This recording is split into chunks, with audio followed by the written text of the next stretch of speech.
Assalamualaikum warahmatullahi wabarakatuh. Kami dari kelompok 12 yang beranggotakan saya Alfulaili Nur Maulida NIM 195021007, Diah Novia Ningrum NIM 195021019, Gevira Nurul Izzah NIM 19502100031 akan menjelaskan tentang ayat-ayat dan hadis tentang jual beli. Assalamualaikum warahmatullahi wabarakatuh. Saya Gevira Nurul Izzah dari MBS 3A NIM 31 kelompok 12 akan menjelaskan surah An-Nisa ayat 29. Bismillahirrahmanirrahim. Ya ayyuhalladzina amanu la ta'kulu amwalakum bainakum bil batil illa an takuna tijaratan an taradi minkum wala taqtulu anfusakum innallaha kana bikum rahima. Artinya, hei orang-orang yang beriman, janganlah kamu saling memakan harta sesamamu dengan jalan yang batil, kecuali dengan jalan perniagaan yang berlaku dengan suka sama suka di antara kamu, dan janganlah kamu membunuh dirimu. Sesungguhnya Allah adalah Maha Penyayang kepadamu. Maksudnya di sini adalah kita sebagai orang beriman tidak boleh saling memakan harta saudara kita, saudara seiman, saudara semuanya. Kemudian maksud dari dengan jalan perniagaan yang berlaku dengan suka sama suka itu maksudnya adalah dalam hal jual beli kita harus membuat perjanjian yang membuat kita saling suka sama suka. Maksudnya adalah sebagai pembeli kita setuju dengan perjanjian ataupun barangnya, kemudian dengan penjualnya pun seperti itu. Kemudian selanjutnya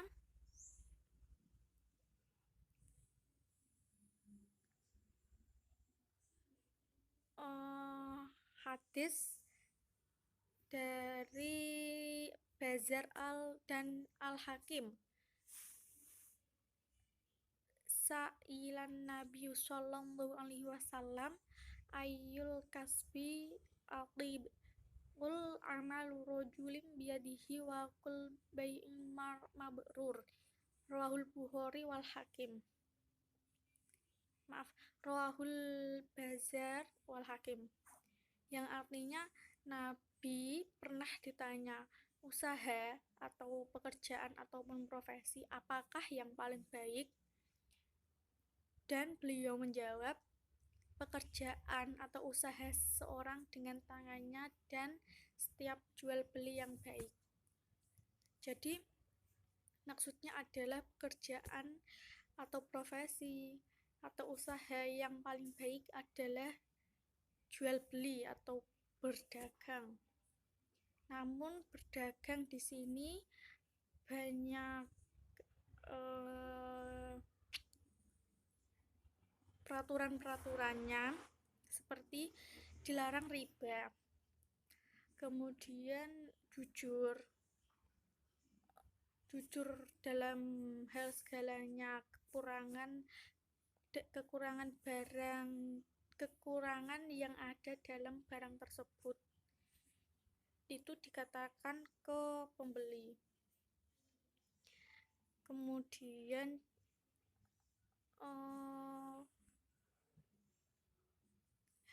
harga yang tidak terlalu tinggi, artinya standar, jangan menguntungkan diri sendiri.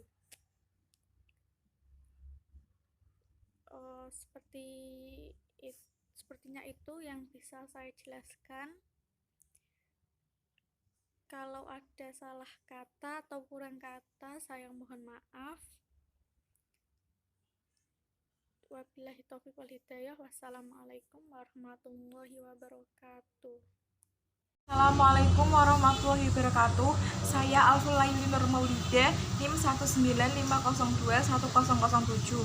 Saya akan menjelaskan tentang Al-Baqarah ayat ke-282.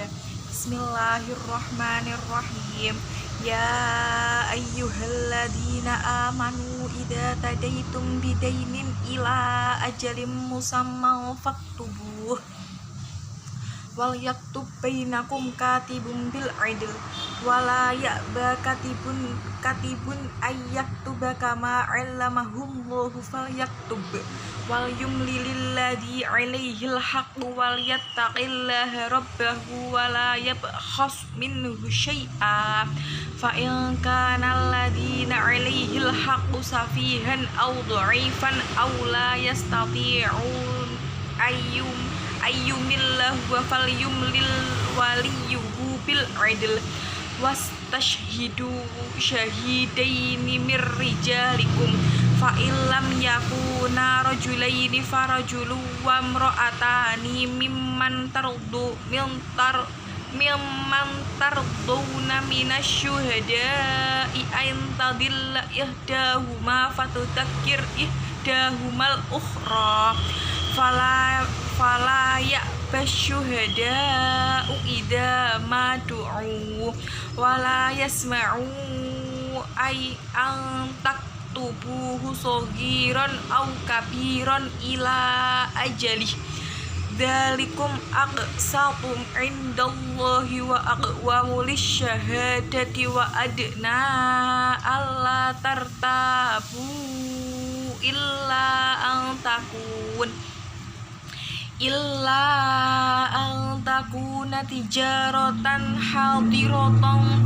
hadiratan tudirunaha bainakum falaisa 'alaikum junahun alla taktubu wa ashhidu idza tabaya'tum wala yudarra katibu wala syahid wa in taf'alu fa innahu fusuqum bikum wattaqullah wa yu'allimukumullah wallahu bikulli syai'in alim.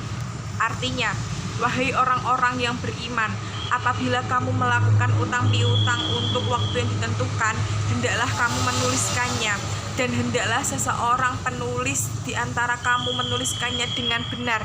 Janganlah penulis menolak untuk menuliskannya sebagaimana Allah telah mengajarkan kepadanya, maka hendaklah dia menuliskan. Dan hendaklah orang-orang yang berhutang itu mendiktekan, dan hendaklah dia bertakwa kepada Allah Tuhannya, dan janganlah dia mengurangi sedikit pun daripadanya. Jika yang berutang itu orang yang kurang akalnya atau lemah keadaannya atau tidak mampu mendiktekan sendiri, maka hendaklah walinya mendiktekannya dengan benar. Dan persaksikanlah dengan 2 orang saksi laki-laki di antara kamu.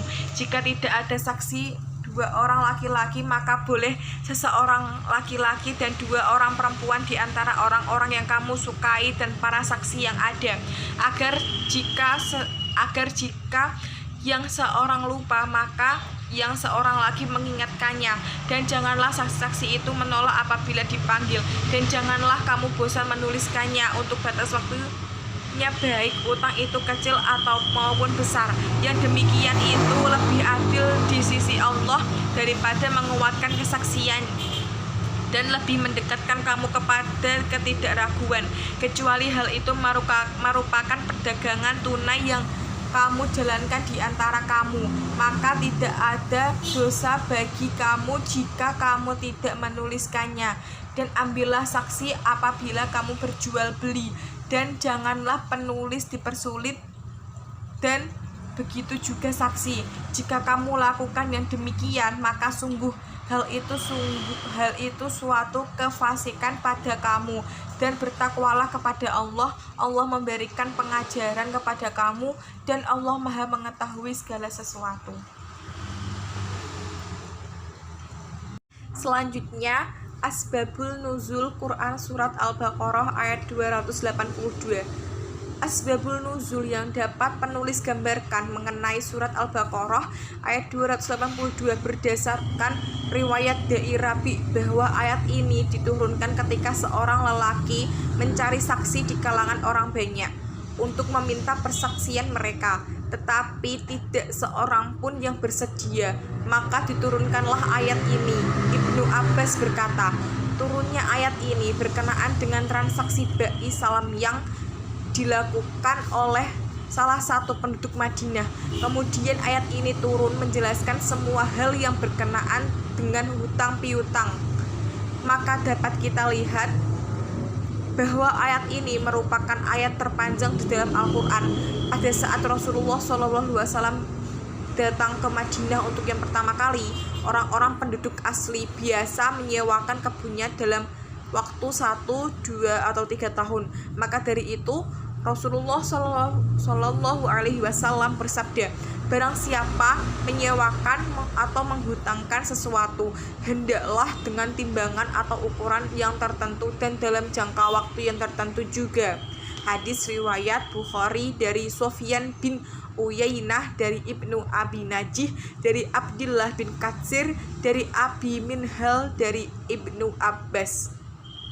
Sehubungan dengan itu, Allah SWT menurunkan ayat ke-282 sebagai bentuk perintah apabila mereka utang piutang atau muamalah dalam jangka waktu tertentu, hendaklah ditulis perjanjian dan mendatangkan saksi.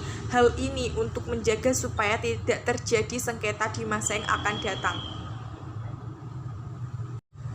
Selanjutnya saya akan menjelaskan kandungan dari Quran Surat Al-Baqarah ayat 282.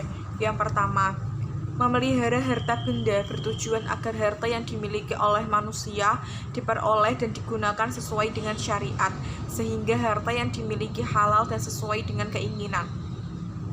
Pemilik mutlak harta kekayaan tersebut yaitu Allah SWT. Islam menganjurkan manusia untuk bekerja dan berniaga dan menghindari kegiatan minta-minta dalam mencari harta kekayaan. Manusia memerlukan harta kekayaan sebagai alat untuk memenuhi hajat hidupnya sehari-hari, termasuk untuk memenuhi sebagian perintah Allah seperti infak, zakat, haji, dan sebagainya. Yang kedua, memperoleh harta adalah aktivitas ekonomi yang masuk dalam kategori ibadah muamalah. Kaidah fikih dari muamalah adalah semua halal dan boleh dilakukan kecuali yang haram atau dilarang dalam Al-Quran dan As-Sunnah. Harta dikatakan halal dan baik apabila niatnya benar, tujuannya benar, dan cara atau sarana untuk memperolehnya pun juga benar, sesuai dengan rambu-rambu yang diatur dalam Al-Quran dan As-Sunnah. Untuk memelihara harta dan mengamankan harta kekayaan perlu dicatat dan dibukukan, sehingga dapat memonitor dan mengendalikan setiap terjadi transaksi, baik yang menyebabkan pertambahan maupun berkurangnya kekayaan serta timbulnya kewajiban. Selanjutnya, hadis yang menerangkan tentang jual beli yang diriwayatkan oleh Al-Baihaqi. Bismillahirrahmanirrahim. Innamal bai'u 'inda radhi, rawahul Baihaqi. Artinya, sesungguhnya jual beli harus atas dasar saling ridho, suka sama suka. Rawahu Al-Baihaqi. Saya Diana Novianingo, NIM 1950210019. Di sini saya akan membacakan salah satu ayat dan hadis mengenai jual beli dalam Islam. Nah, yang pertama, Quran Surat Al-Baqarah ayat 275. A'udzu billahi minasyaitonir rajim. Bismillahirrahmanirrahim. Alladzina ya'kuluna riba la yaqumuna illa kama yaqumul ladzina yatakhabbathu asyaitanu minal masi. Dzalika bi annahum qalu innamal bai'u mithlu riba wa ahallallahu al-bay'a wa harrama riba faman ja'ahu maw'idhatun min rabbih fantaha falahu ma salaf wa amruhu ilallah wa man 'ada fa'ulaika ashabun nar hum fiha khalidun. Ya, artinya orang yang makan riba tidak dapat berdiri melainkan seperti berdirinya orang yang kemasukan syaitan lantaran penyakit gila. Keadaan mereka yang demikian itu adalah disebabkan mereka berkata sesungguhnya jual beli itu sama dengan riba, padahal Allah telah menghalalkan jual beli dan mengharamkan riba. Orang yang telah sampai kepadanya larangan dari Tuhannya lalu terus berhenti atau dari mengambil riba, maka baginya apa yang telah diambilnya dahulu sebelum datang larangan dan urusannya kepada Allah. Orang yang kembali atau mengambil riba, maka orang itu adalah penghuni neraka. Mereka kekal di dalamnya. Kemudian hadisnya an Anas bin Malik radhiyallahu anhu annahu qala naha Rasulullah sallallahu alaihi wasallam anil muhaqqalati wal muhadarati wal mulamasati wal munabadati wal muzabanah. Riwayat Bukhari. Dari Anas bin Malik radhiyallahu anha, ia berkata, Rasulullah sallallahu alaihi wasallam melarang jual beli muhaqqalah, yaitu jual beli buah yang masih di atas pohonnya, dan muhadarah, jual beli buah yang belum matang atau masih hijau dan belum jelas kualitasnya. Jual beli riba, yaitu jual beli dengan tidak mengetahui ukuran, jenis, dan kualitas barang. Jual beli lempar dan jual beli muzabanah. Hadis riwayat Bukhari. Kemudian asbabun nuzul dari surat Al-Baqarah ayat 275.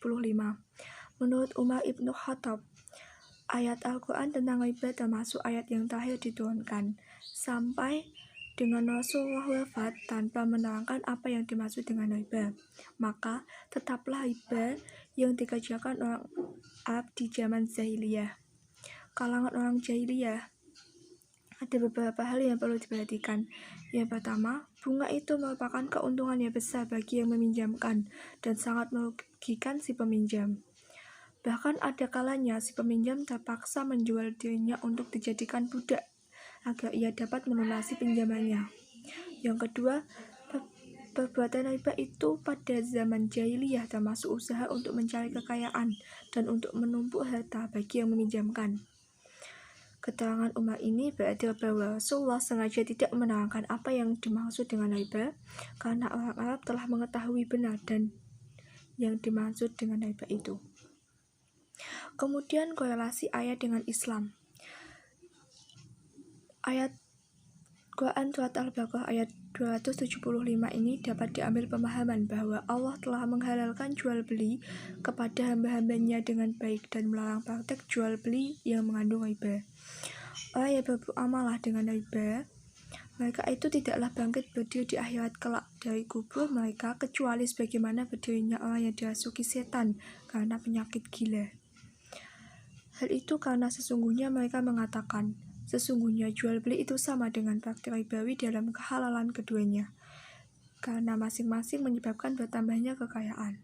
Maka Allah mendustakan mereka yang menjelaskan bahwa Dia menghalalkan jual beli dan mengharamkan transaksi ribawi karena dalam jual beli terdapat manfaat bagi orang yang secara individual dan masyarakat, dan karena dalam praktik riba terkandung unsur kehancuran. Maka siapa saja yang telah sampai pada larangan Allah lalu dia menghindarinya, maka baginya keuntungan yang telah berlalu sebelum ketetapan pengalaman. Tidak ada dosa atas dirinya padanya, dan urusannya dikembalikan kepada Allah terkait apa yang akan terjadi pada dirinya pada masa yang akan datang. Apabila dia komitmen terus di atas taubatnya, maka Allah tidak akan menghilangkan pahala orang yang berbuat baik. Dan barang siapa kembali kepada praktek riba dan menjalankan setelah sampai kepadanya larangan Allah tentang itu, maka sungguh dia pantas memperoleh siksaan dan hujah telah tegak nyata di hadapannya. Oleh sebab itu Allah berfirman, maka mereka itu adalah para penghuni neraka. mereka kekal di dalamnya. Kemudian kandungan nilai dan hikmah Quran Surat Al-Baqarah ayat 275.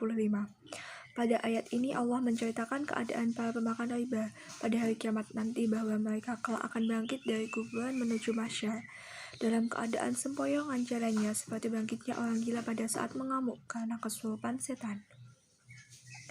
Penyebabnya dikarenakan mereka memakan jual beli sama dengan riba, menyamakan jual beli sama dengan riba, padahal Allah telah menghalalkan jual beli dan mengharamkan riba. Sebagai bentuk kasih sayang Allah kepada hambanya, siapapun yang telah sampai padanya ilmu atau peringatan dari Allah mengenai dosa riba, kemudian berhenti dari melakukan transaksi riba, maka apa yang diperoleh sebelumnya dari riba itu menjadi halal. Dalam Islam, tujuan utama para pelaku pasar yaitu mencapai ridho Allah demi mewujudkan kemaslahatan hidup bersama di samping kesejahteraan individu. Dan pasar merupakan wahana untuk mengapresiasikan kepemilikan individu. Penjual dan pembeli dapat merealisasikan segala keinginannya dalam melakukan transaksi jual beli barang dan jasa. Dalam korelasi dengan potongan ayat di atas, di antara faktor yang mendorong terbentuknya pasar adalah memperoleh keuntungan atau profit, bahkan menjadi faktor dominan bagi terbentuknya mekanisme pasar. Karena itulah, berbagai upaya untuk mendapatkan besarnya keuntungan jika proses transaksinya adalah jual beli dengan saling keridhaan antara penjual dan pembeli, maka hukumnya halal dan tidak bisa disamakan dengan transaksi riba. Sekian penjelasan dari saya. Assalamualaikum warahmatullahi wabarakatuh. Videonya pada masa yang akan datang, apabila dia komitmen terus di atas taubatnya, maka Allah tidak akan menghilangkan pahala orang yang berbuat baik. Dan barang siapa kembali kepada praktek riba dan menjalankan setelah sampai kepadanya larangan Allah tentang itu, maka sungguh dia pantas memperoleh siksaan dan hujah telah tegak nyata di hadapannya. Oleh sebab itu Allah berfirman, maka mereka itu adalah para penghuni neraka, mereka kekal di dalamnya. Kemudian kandungan nilai dan hikmah Quran Surat Al-Baqarah ayat 275. Pada ayat ini Allah menceritakan keadaan para pemakan riba pada hari kiamat nanti, bahwa mereka kelak akan bangkit dari kuburan menuju mahsyar dalam keadaan sempoyongan jalannya seperti bangkitnya orang gila pada saat mengamuk karena kesurupan setan. Penyebabnya dikarenakan mereka memakan jual beli sama dengan riba, menyamakan jual beli sama dengan riba, padahal Allah telah menghalalkan jual beli dan mengharamkan riba. Sebagai bentuk kasih sayang Allah kepada hambanya, siapapun yang telah sampai padanya ilmu atau peringatan dari Allah mengenai dosa riba, kemudian berhenti dari melakukan transaksi riba, maka apa yang diperoleh sebelumnya dari riba itu menjadi halal. Dalam Islam, tujuan utama para pelaku pasar yaitu mencapai ridho Allah demi mewujudkan kemaslahatan hidup bersama di samping kesejahteraan individu. Dan pasar merupakan wahana untuk mengapresiasikan kepemilikan individu. Penjual dan pembeli dapat merealisasikan segala keinginannya dalam melakukan transaksi jual beli barang dan jasa. Dalam korelasi dengan potongan ayat di atas, di antara faktor yang mendorong terbentuknya pasar adalah memperoleh keuntungan atau profit, bahkan menjadi faktor dominan bagi terbentuknya mekanisme pasar. Karena itulah, berbagai upaya untuk mendapatkan besarnya keuntungan jika proses transaksinya adalah jual beli dengan saling keridhaan antara penjual dan pembeli, maka hukumnya halal dan tidak bisa disamakan dengan transaksi riba. Sekian penjelasan dari saya. Assalamualaikum warahmatullahi wabarakatuh.